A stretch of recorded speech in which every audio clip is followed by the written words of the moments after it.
What is good, Raider Nation? Is your boy Raider Alex back with yet another video for you guys. Anybody that's new to the channel, you guys love Raider related content just like this, make sure to like, comment, subscribe to the channel. That being said, let's jump right into the topic of this video. Quick film study analysis video on new quarterback Geno Smith debuts his performance with the Raiders with a win on the road where honestly he was slinging the ball up and down the field.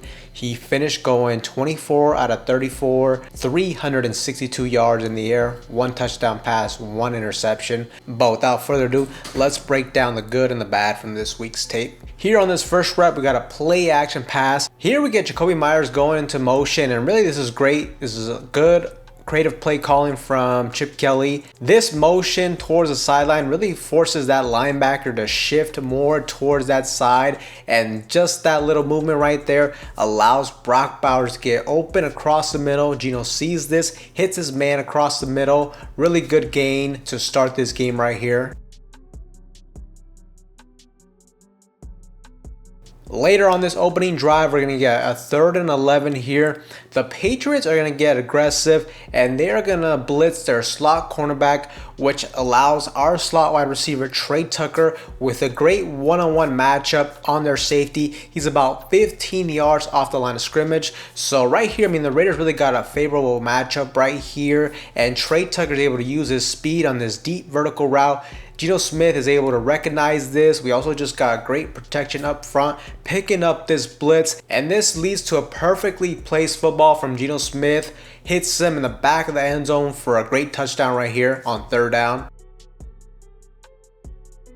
Here we got the Raiders on a bunch formation, top of the screen. We got Dante Thornton Jr., Jacoby Myers, Trey Tucker, and Jacoby Myers is just going to run a quick like curl route right here. Geno Smith is able to recognize this, gets the ball off quickly on time, hits him right in the hands, and Jacoby Myers right here does the rest, makes a couple of different guys miss, and takes this for about 25-yard gain. Great stuff right here.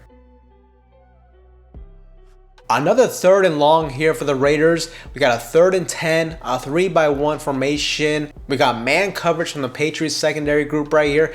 And Geno Smith just does a really good job right here going through all his progressions. You see him go all the way one side of the field, turn his head, and eventually he's able to find his man. We also got really good protection up front right here as well. He goes through all his reads. He goes all the way from one side of the football to the other, where eventually he finds Jack Bech wide open. We got some good zip on this football right here too. And just another great play right here to move the chains on 3rd down. Now in this rep, we got the first turnover of the game. We got a play action pass. The Patriots once again are going to run man-to-man coverage, and the Raiders are going to try to target Brock Bowers on this deep crosser route. And honestly, I mean, this is pretty tight coverage, so this was honestly like a risky throw by Geno Smith, but you know, that's kind of his, playing style. I don't really mind my quarterbacks getting aggressive in scenarios like this, taking shots down the field, but just looking back at this, I mean, this pass could have been thrown a little bit better. It was thrown a little bit behind, and if we look at this angle right here, you can just kind of see how the pass is just slightly thrown behind Brock Bowers. He did have a little step on his man, and when he throws it a little bit behind, this allows the cornerback to be able to recover and essentially tip this pass up, and this results into an easy interception. Definitely a play Geno Smith would like to have back. Like I said, I don't really mind my quarterback being aggressive, taking shots down the field, especially when it's your best playmaker and Brock Bowers. But if you're going to make this throw, you really can't afford to throw it behind, and that's what happens right here.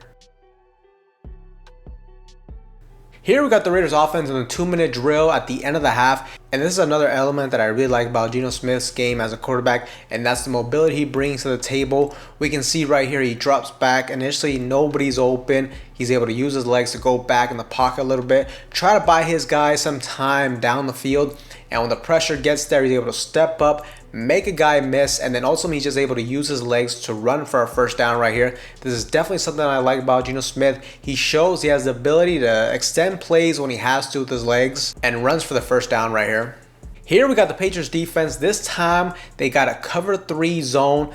Geno Smith is going to sell that quick pass with a pump fake. He's going to step up in the pocket, And then he finds the guy he's really looking for, and that's Brock Bowers, who gets wide open outside the numbers on this, like essentially like a wheel route. And we just got great ball placement from Geno Smith right here outside the numbers. Shows off that strong arm, really good placement for a huge game for this Raiders offense. And this play just kind of kick-started the Raiders offense in that second half.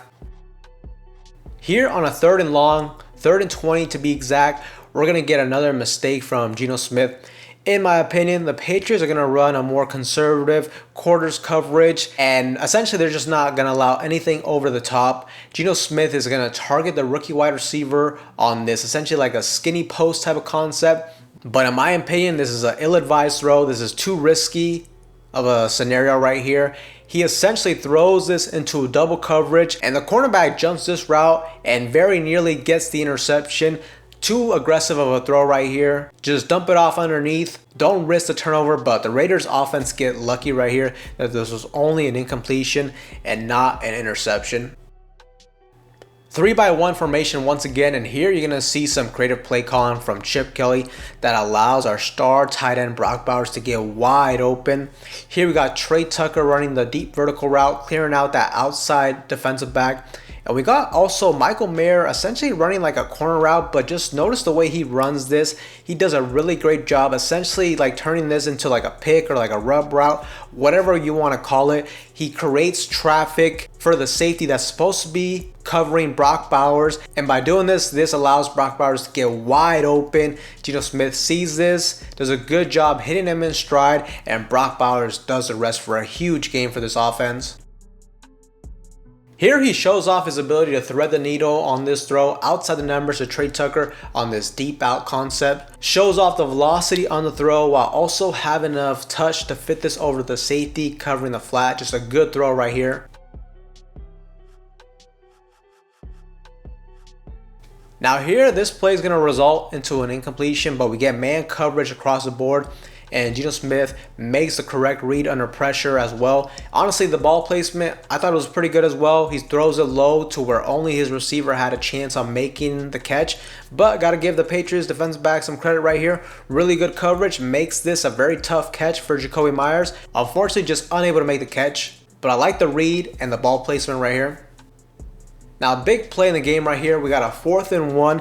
The Raiders get aggressive, they go for it, and we got a play action bootleg to the left-hand side of the field where the initial read right here looks like they wanted to target Genty, but he's just not open. Geno Smith does not panic. He recognizes this, keeps his eyes down the field, tries to find an open man. He knows this is 4th down. He has to get this off, try something, and eventually he finds our tight end, Michael Mayer, get open off the backside, throws it up to him, and the big guy shows off the great hands for a huge conversion right here for this offense. And just another example of Geno Smith's mobility and the ability for him to throw on the move at full display right here. Just a phenomenal play right here. Now, this play was the final nail in the coffin for the Raiders offense to close out this game. We got a 3rd and 20. We got a cover 4 zone coverage from the Patriots defense once again. And we also get a blitz from the Patriots defense. They send 6 guys, and linebacker Robert Spillane gets into the backfield on a blitz as well. But Geno Smith does a great job backpedaling, buying himself as much time as possible to try to get this throw off. Doesn't panic with pressure in his face, and he does a great job right here taking a shot down the field. We also got a great route from our rookie, Dante Thornton Jr. on the double move, is able to make the defensive back bite right here, and then he's able to create some separation, get behind his man, and Geno Smith ultimately makes this throw. Now, it was slightly underthrown as well. If he would have hit him in stride, this possibly could have even been like a touchdown, but Dante Thornton Jr., just a phenomenal play right here, phenomenal route, and more importantly, more impressively, I should say, the adjustment he makes coming down with this grab. Wasn't an easy catch to make, but he comes down for the diving catch. And this play right here essentially sealed the game for the Raiders offense. But this is the new element that the rookie Dante Thornton Jr. brings to this offense for the Raiders, and I think it's going to be a game changer this season. But Raider Nation, I thought this was a very solid performance from Geno Smith and his debut performance for the Raiders at the quarterback position. I just really love the aggressiveness he showed, taking shots down the field. He showed off like he's kind of like a gunslinger type of quarterback, has a great arm, showed off his athleticism when we need it, can scramble when he has to, can throw on the move, and he kind of just showed us too that if we have to every now and then, he can also carry this offense through the air to lead us to a victory. That's essentially what they did. The Raiders did not have success running the football, and we leaned heavily on the passing game. Now, ideally, we can get this running game going, set up more play action opportunities. I think that could even make this offense even better than what we saw last week. But I also just love how Geno Smith got multiple different weapons on the offensive side of the football involved in this game. Jacoby Myers ate. Michael Mayer had some crucial catches. Brock Bowers got involved. The rookie Dante Thornton Jr. and also slot wide receiver Trey Tucker had some big plays. So it just goes to show there's so many different options in this offense. And that's also considering the fact that we didn't really get our star running back Aston Genty involved in the passing game. But overall, I really liked how Geno Smith looked. I hope he can only continue to look better as he builds more rapport with his wide receivers. He did have some mistakes from being a little bit too aggressive, which, like I said, that's kind of his playing style, but we'll just have to see how that progresses throughout the season. But Raider Nation, let me know what you guys think in the comment section down below of Geno Smith's Week 1 performance against the Patriots. Let me know in that comment section down below. But with that being said, Raider Nation, that is all for you guys in today's video. Anybody that is new to the channel, you guys love Raider related content just like this, make sure to like, comment, subscribe to the channel. That being said, I will see you guys in the next one.